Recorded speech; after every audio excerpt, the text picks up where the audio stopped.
We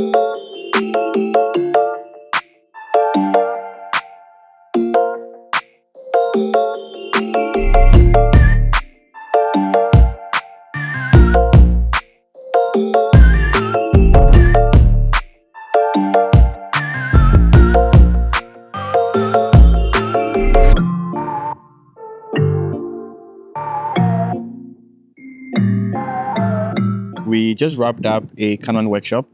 Solidifying Canon's presence here in Ghana through Impact Photo Store. And I have with me the Canon R1, which is their flagship camera. And on there, I have my 51.2 on there. I have it for a couple of hours, and I just want to see if I can grab a few images, maybe steal some videos today. I know this is like one of their high-performing cameras, and I just want to see what I'll be able to create even at this hour. I'm hoping we can create awesome images, and yeah, let's see what happens to the shoot.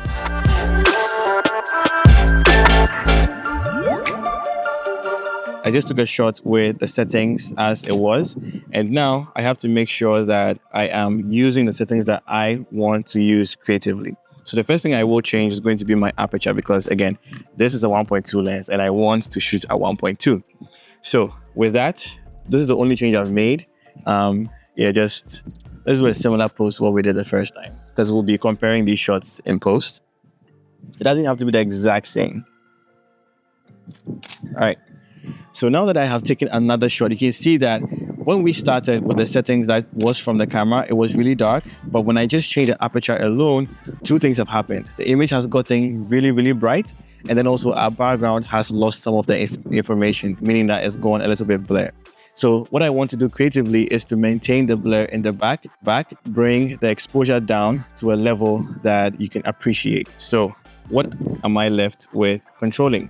My ISO is at 160. So in this case, because the image is too bright, I don't need the ISO to be above the base. So what I'm going to do is just set it down to ISO 100. And if I take a shot right now, it's still bright, but it's just a little bit darker than when it was at 160. So what am I left with? If I've already changed my aperture to a level that I want, and I've set my ISO to the base, the minimum that it can go, all I'm left with now is to adjust my shutter speed. Now, the thing about shutter speed is your camera has a sync speed. And that is where, if you're introducing artificial light, if you cap it at the max, it means that if you go above that and you don't have high speed sync, there's going to be a black bar showing. I can go all the way to, let me say, 800. And I think that looks good. I'm using my histogram to judge, but let me just drop it down to about 400. If I take a shot now, I love the way the wind is in her hair. I love her pose. I love everything about it. I love that we've been able to control the exposure behind her. This is where I want my settings to be. And then when I introduce the light, if I need to make any other adjustments, I will do that. So now that I have this here, you can see that the background is good. Her exposure now isn't. So what we need to do is put a light on her so that we can get her to look good as the background, or even better, because again, she's a subject and she's what we want our focus to be on. So I'm going to attach the trigger onto the camera. And now that I have it here, I can see the H sign on there, meaning that it's in high speed sync. And so if I take a shot right now, let's see what we get. I'm not changing any other settings. Okay. Now you can see that there is a bit of the flash showing, but it's not strong enough to illuminate her. So what I'm going to do now is just confirm the group that this flash is in. And it says group A and it's at 256. So I'll go onto my trigger and let me just increase it all the way to 64.7. I'll take another test when our model is ready for us. Chin up a little bit, perfect. Okay. So now doing this, you can see that we do have a nice light on here. We do have some shadow falling onto the opposite side, which is good. We can reposition where the light is coming from so that we can get a bit more of a wraparound. But now you can see how we are building up our shot. If you feel like now the light is looking artificial, this is where you can, just adjust your ambient light a little bit, maybe increase the exposure a bit, because again, it's going dark. And so once there's no sun in sight, we're going to be losing that really quickly. So what I'll do actually is just drop my shutter to 1/250 without changing the flash, and then take another shot. As you can see, we've been able to lift the ambient light a little bit, and then now it's almost looking like this is natural light in the scene. There is some directionality to it, so obviously it would feel a little bit strobish. So what we can do is just reduce our strobe a little bit from 1/64.7 to 1/64, and then I'll take another shot. Yeah, now this to me feels a little bit more natural. All I'll do now is just reposition the light until I feel like it's okay. So I want it to wrap around a little bit, so I'm just going to bring it here, and then we can keep it at this distance. And now I think we can proceed to capture a few shots of our pretty model, and then we'll see what we can do next. Okay, yeah, that's nice. Chin up a little bit. Even though the light is where it is, I will still want you to be lifting your chin. Yeah, amazing. Awesome. Oh, that's beautiful. Can you lean forward? Maybe even like hug your knees. Yes, actually that's nice. No, relax the hands the way you did before. Yeah. And then just arch your back a little bit.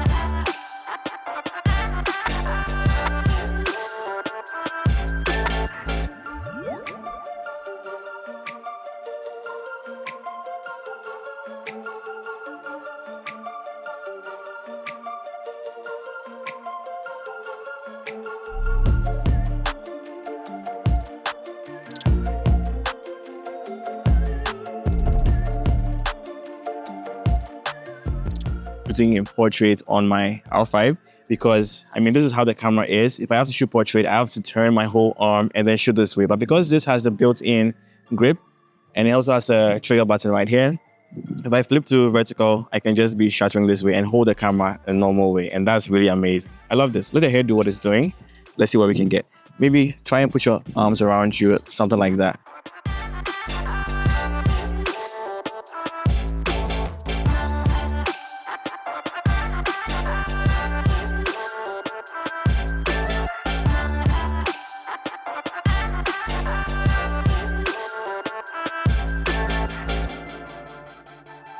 I want to see if I can grab a few videos. This is not going to be any video with like so much intention.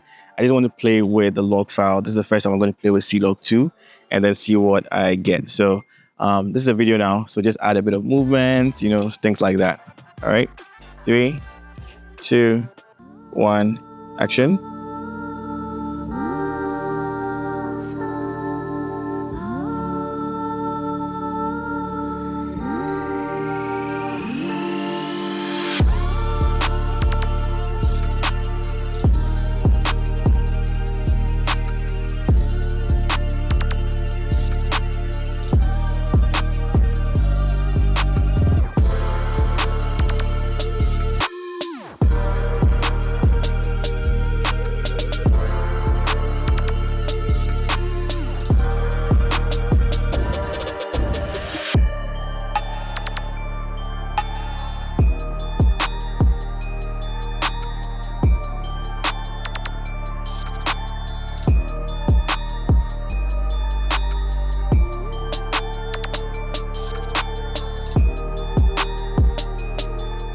So for the main test that I wanted to do with the Canon R1, which was shooting by the poolside a little bit later in the hours after the workshop, I think I really got the shots that I wanted, and being able to play with the C-Log 2 files in Cinema Gamut was really interesting for me, as you'd see. I think it's really easy. I know people on YouTube always say that the C-Log 2 files are easy to grade. You really get the colors the way you want quickly without stressing the files as much.